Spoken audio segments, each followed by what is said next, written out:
Hi, everyone. Welcome and thank you for joining us today.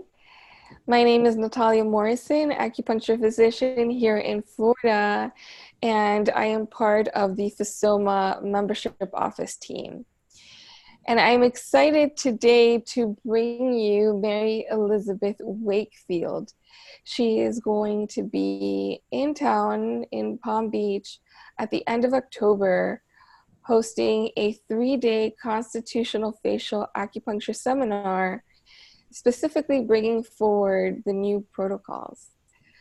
So without further ado, let's bring Mary Elizabeth and start our wonderful conversation. Yeah, hello, Natalia and everybody. This is Hi, how are exciting. you? I'm good. I'm good. We're going to have a good time talking. Who knows where Yes. it's going to go? Yeah.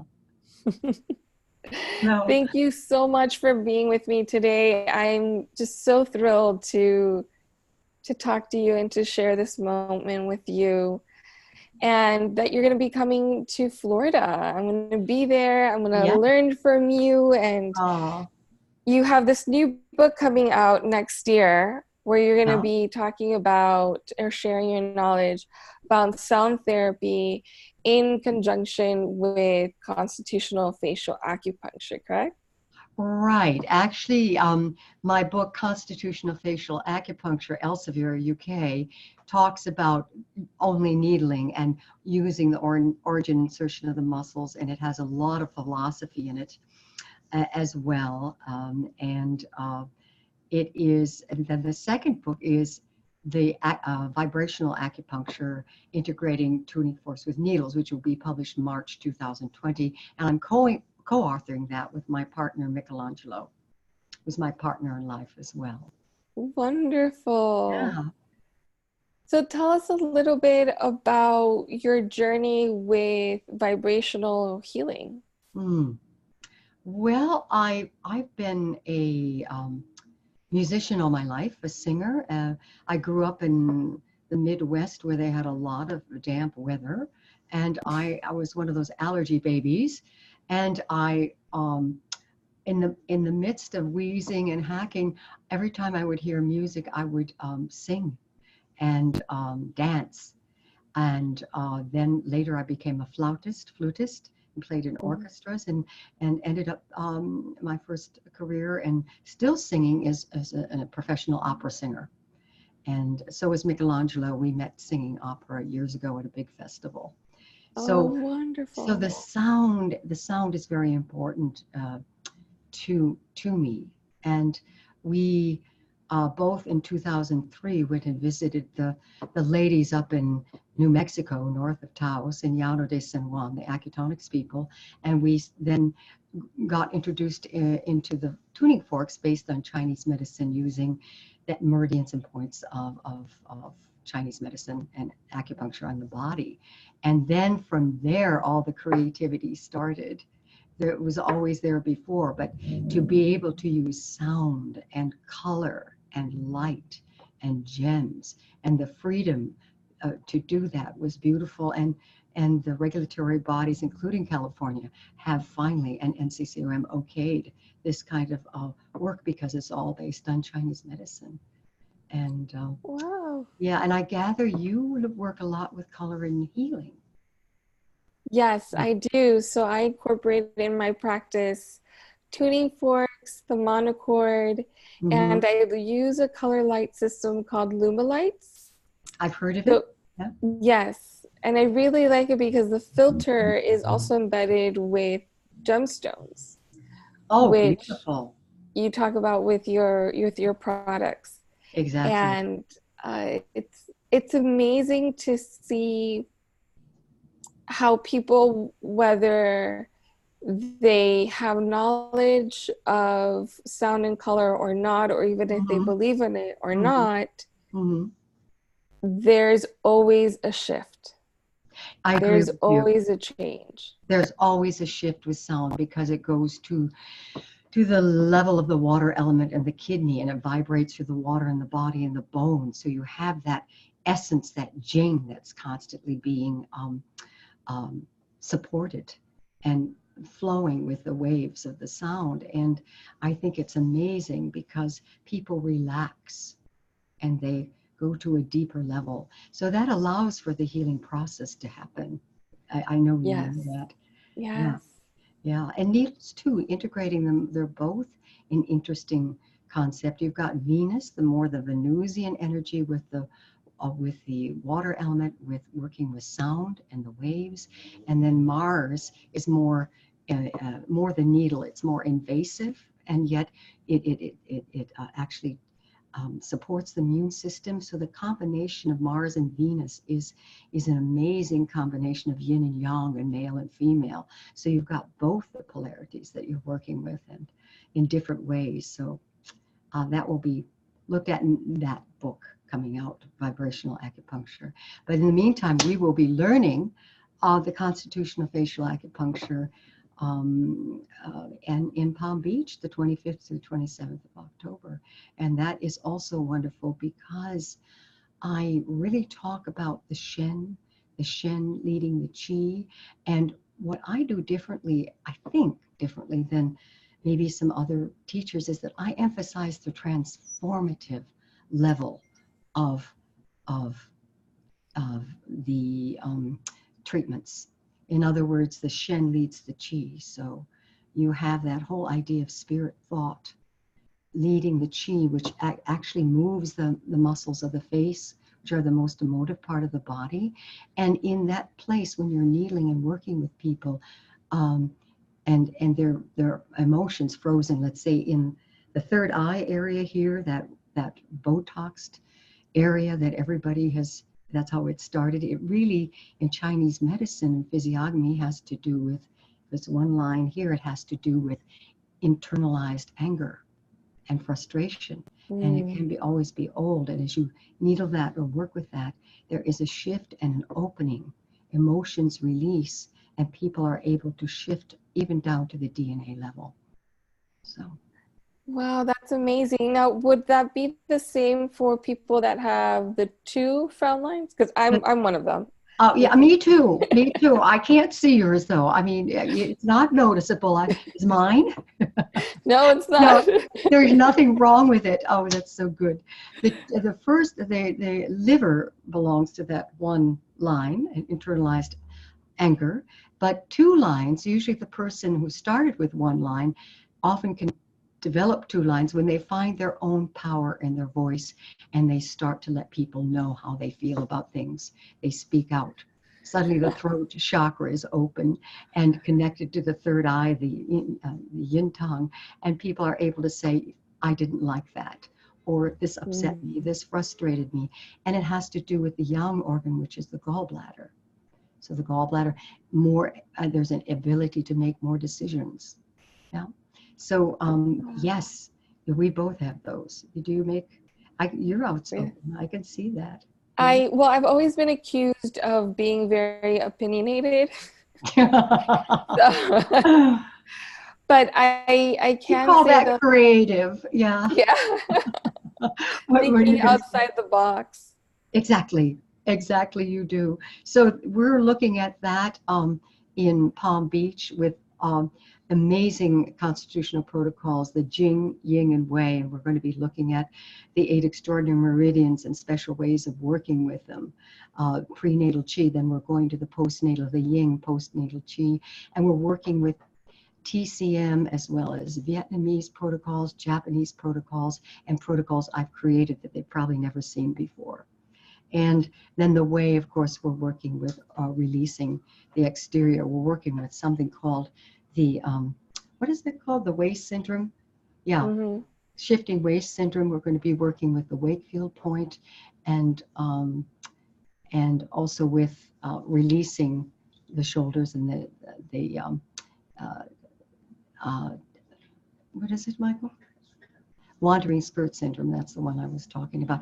Releasing also the daimai, releasing the this whole area around gallbladder 26 to let that go in a different way. And Wonderful. yeah, and more than that, it's just a very, very gentle protocol for the face and the body, and it's transformative at the same time. I think that the idea, a lot of people call this protocol cosmetic, and I don't call it cosmetic because it's more a constitutional treatment and the face. And cosmetic, you think of people have false expectations. They think suddenly, in one treatment, it's going to look like they've had a facelift. It's Chinese medicine is an art and a science, and it takes time to get to that place where people transform themselves and come into their own sense of who they really are and their own being. And it's very exciting. That's where the essential oils with the gems come in, and the creams, and the Chinese herbs, and the jade rollers, and the gems, and the tuning forks are always added on to the treatments. So, Oh, yeah. all so juicy. I have so many questions from everything that you've shared so far, but um, I think I want to go into what inspired you or what Uh, guided you, because I firmly feel that our soul is what is always guiding us, mm, and there's a need for our soul to be expressed in a certain way. And so I'm curious, with your journey, your path, you started in as an opera singer. mhm. How did you get to be so passionate and knowledgeable about constitutional facial acupuncture? Well, that's a good question. I always felt that music and medicine was intertwined, and my soul always wanted to be joyous and to learn and transform and be creative on every level. And so when I was always, as a child who was sick all the time, I was always looking at other ways to heal myself as I got older and to work with other people. So I was always interested in the sound, the music, and the healing, and whatever brought me joy and brought others joy. So the way I really got excited about acupuncture in particular, I was in the 80s living in Tokyo, ha so desu ka, in Japan, and I had my first Japanese acupuncture treatment. I'd never had acupuncture in my life, but before that, I studied massage, cranial sacral work, Zen Shiatsu. I was always interested in the healing work, and and after that, I decided when I went to back to New York that I would get a degree in acupuncture after that, and that started shifting things again. But always music and medicine, and my soul always longed for that communion with my true path. The Chinese talk about the Ming, your destiny. I think everyone has a specific soul journey and a destiny and gifts, and that being on that path and learning is such a interesting journey. What about you? What about your soul journey? Where do I begin? Where you are right now? I think, and that's very sweet of you to ask. Thank you. You're welcome. I've always, I had a tough childhood. Mhm. Um, I didn't have a very safe environment energetically, Mhm. and I've always been very sensitive. I've been told that 3 years old, my grandfather had already passed, and I would just talk to his spirit.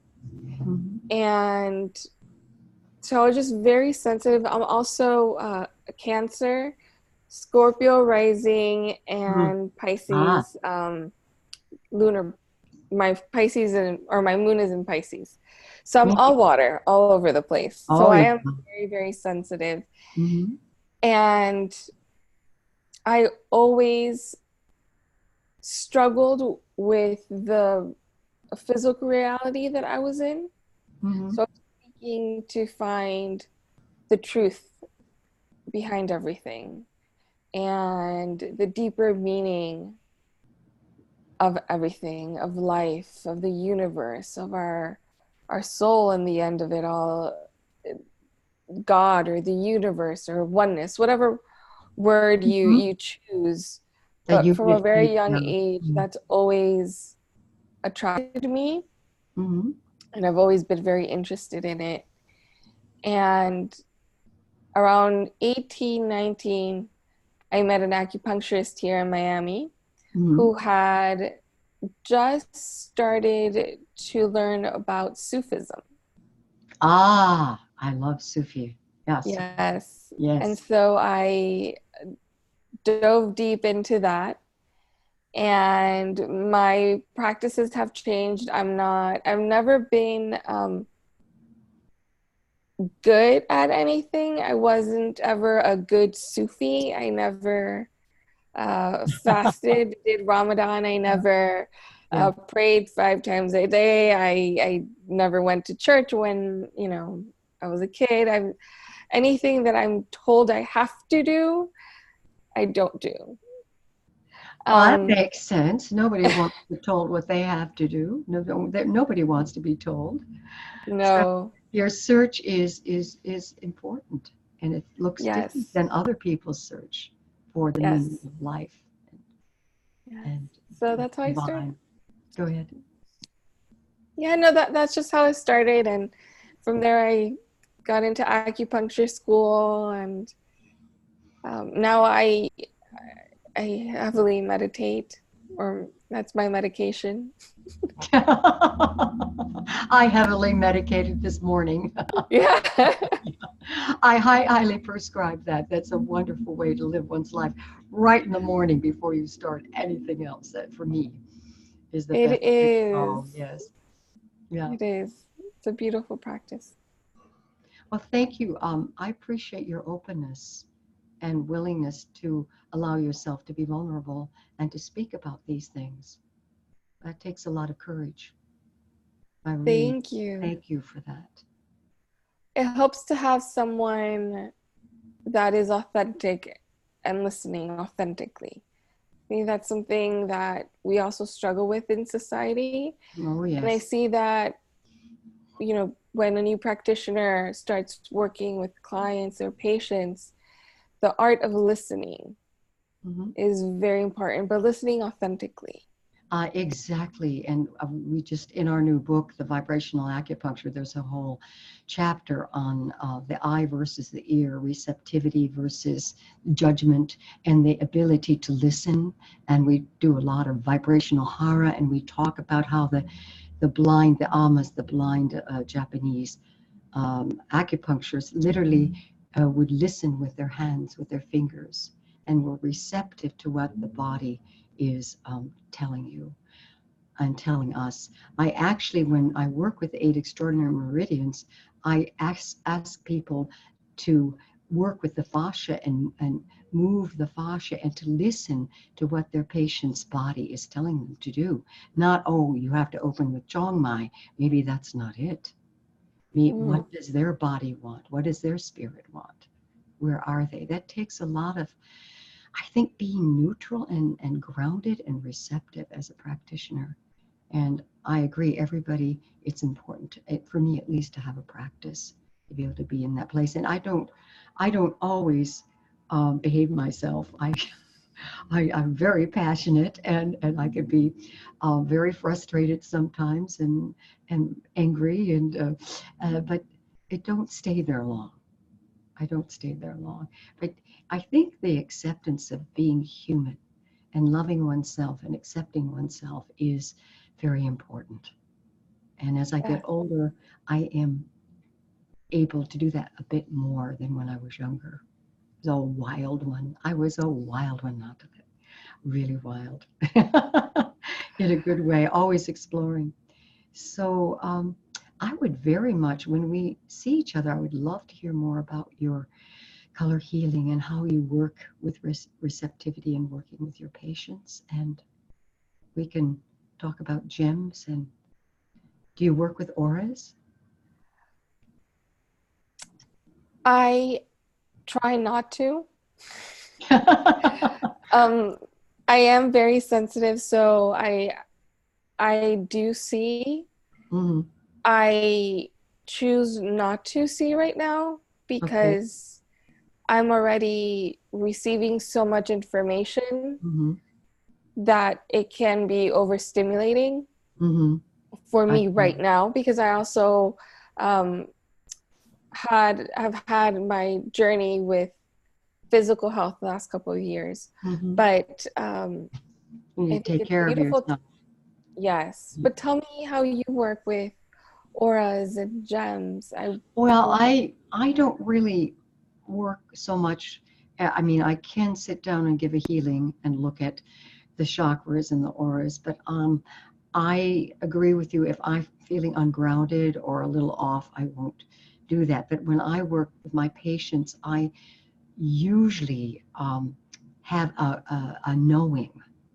No, it's the tongue, the pulse, the diagnostics, but there is a knowing that usually comes from the crown of the head. It isn't so much seeing as knowing. And I agree with you. The most important thing is receptivity and listening. That's why the tuning forks are so amazing. We created something and where we use tuning forks and listening to the sound, the unison sound of the earth tone, and I can pretty much uh, judge or understand which side of the brain, the corpus callosum, the right and left brains, is out of balance, because the tuning fork will stop quicker on one side of the face, and the head is more than the other. So it's interesting because they will take it in more because they need it. For instance, the left side of the face goes into the right brain, which is more the nonlinear, creative, intuitive brain. If somebody has worn themselves out or is too tired or has not used that side of the brain for a long time, that will stop. That will stop immediately. And that's when we use the corpus callosum and the byway, and we balance it, and then we go back and listen again. And before you even start the treatment or the needling, it totally balances the person. It's amazing to work with sound that way. So you use the tuning forks before you do the needles? Yeah, I usually have people listen. I, of course, do my diagnostics, and then I have them listen, so I know where their right and left brains are. Are they stuck in the linear brain? Have they been doing too much work? Are they stuck in that left brain, or is it the right brain, or are they balanced? Usually not. And I Mm. balance that. Then I go down the body with the tuning forks, working with, you would call them chakras, but they're also byway and yin tong, and then the throat and the heart. And I move down until I get to the kidney one at the bottom of the feet, and I ground the person. And I usually take the pulse before I do that, and it totally shifts when you work with sound afterward. It It does. At the end totally, of, totally works. Yeah. Sorry, go ahead. no, I'm sorry I interrupted you, but at It's the end okay. of the day, we are all sound. We're all frequency, and Yes. everything, right? Color, touch, the way that we Mhm. express ourselves, even our emotions, how we feel towards someone, that is a Vibration. frequency, that a vibration that Exactly. influences everything. Nada Brahma, all the world is sound. And of Mm. course, the Sufis knew that, and the ancient creation myths, they talk about in the beginning there was sound. Oh, there was also light, but you can actually hear more octaves than you can see in color. That's, I think, why deaf people uh, are let's say, a little more irascible when they can't hear than people who are blind. I've noticed that, and they've done research on it, that blind people are a little bit um, hmm, more easygoing, but that when you can't hear, that is very difficult. I had no idea. I hadn't heard that before. That's so Hmm. interesting. I can send you some information if you'd like. Yes, that would be wonderful. I Yeah. would love to. Yes, I would love to learn more about that. So tell me about so the new protocols that you created. How Oh, did that inspiration come come into use for you to birth it? well, I had created, that's a great way, and I love the way you framed that question, to birth it. Exactly. I had created quite a few protocols, Natalia, before that, about 20 different protocols, including the sound protocols. And I was asked to write this book, and I decided to create a new protocol for the book. So I'm using the origin insertion of muscles. It's very comfortable and beautifully done. And and so I birthed it, and I tried it out for a year or two before I even tried to write the book. I took the protocol and I tried it on everybody to see how it worked.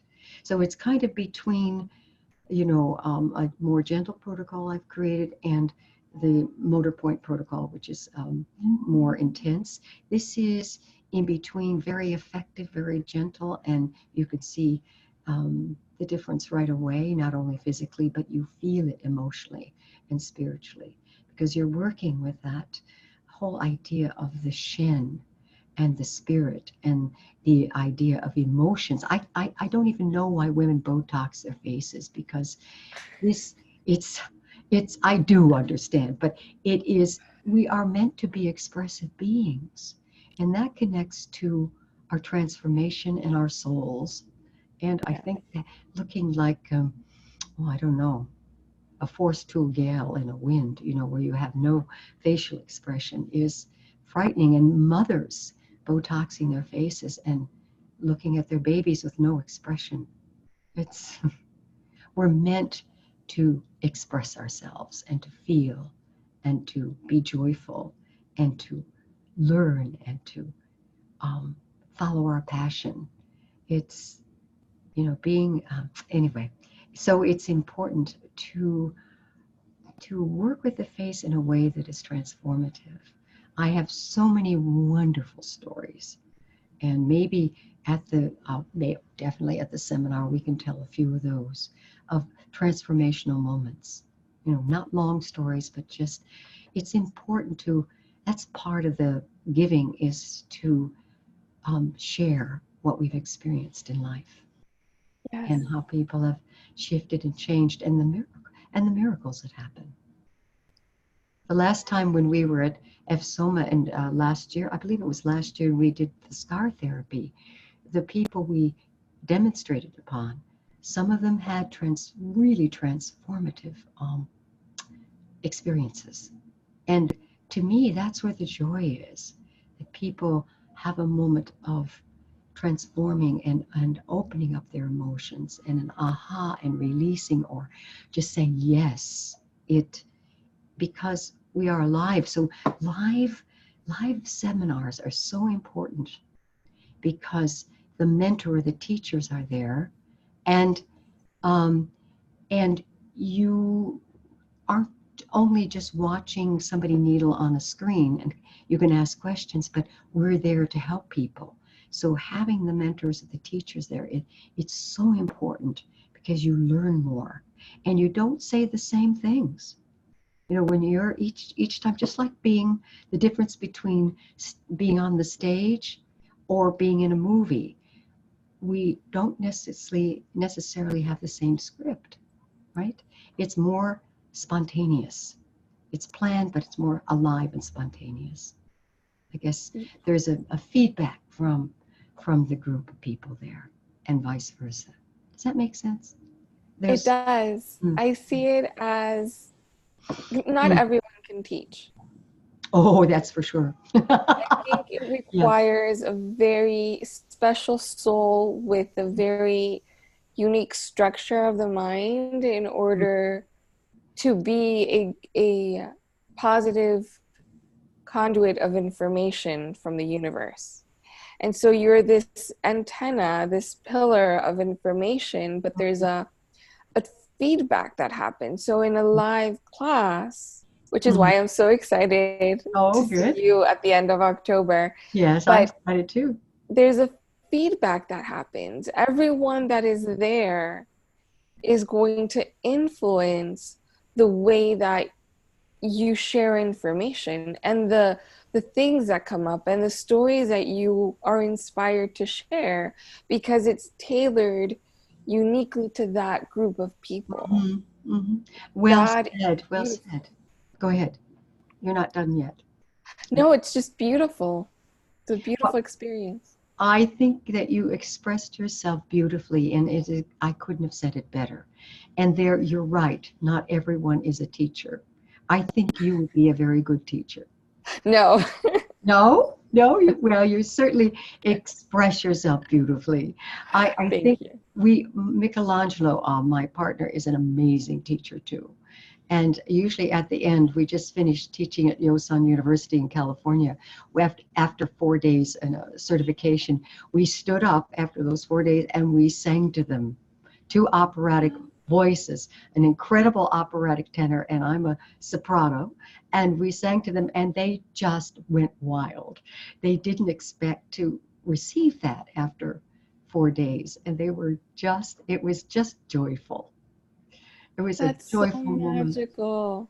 Yeah, it was our pleasure. Yeah.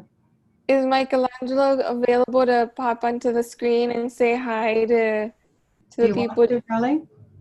He's not tonight, but he will pop on the screen and in front of people and whatever when we're teaching the 25th to the 27th of October in Palm Beach. He'll be there teaching and he says hello. He's had a long day today. So, Oh, I'm sure. Well, I'm looking forward to both of you teaching and sharing your energy and your wisdom with us. I I wish I could keep you longer, but I know it's late now and you've had a long day. But if you're yes, open my to it, dear, I had a long day. No, we are opera singers. We wake up at 8 o'clock at night, usually. Oh, oh, yeah, you night people, right? But you've had a long day too. I've been up since Ah, 6 in the morning. okay. Well, I think Yeah. you and I have covered quite a bit of ground, and I look forward to covering more ground with you and talking about things and sharing things. And this has been and is delightful. It is Yes, it has delightful. been. Thank you so much. And if you're open to doing another one of these with me in the future, with whatever topic you would like Okay. to share, I think it would be a wonderful gift for our community and our viewers and our listeners because you are an amazing teacher, Thank you. and I'm just thrilled to be able to have shared this moment with you. So Oh, thank you so I much. also you. Thank you. And of course, I would like to share. I'll even invite Michelangelo to share too, because he's a very interesting person and an interesting teacher as well. So, and Yeah, yeah, and I look forward to seeing everybody in Palm Beach and you mostly, and yeah. having a fantastic certification there. A It's fantastic. going to be a wonderful 3 days, which a beautiful hotel. Um, I know that we're going to just learn so much. It's going to be an amazing experience. And this is your first time back in Florida after a long hiatus, correct? Yeah, we did do last year, yeah, At at the the at Fasoma. Soma. But as far as teaching, yes, a long hiatus. We usually are all over the world. We're going to some interesting places this coming year, and we're very happy to be back to Florida. We like it very much. We like the practitioners and um, and the training that all of you have had. You're amazing practitioners. Hmm? I look forward to Thank you. that. Well, we'll be more amazing after your seminar. Okay. Thank you, my dear. Many blessings to you. Thank you. Many blessings to you. Thank you very much. Thank you. Have a Bye. wonderful evening. You also. Bye, Natalia.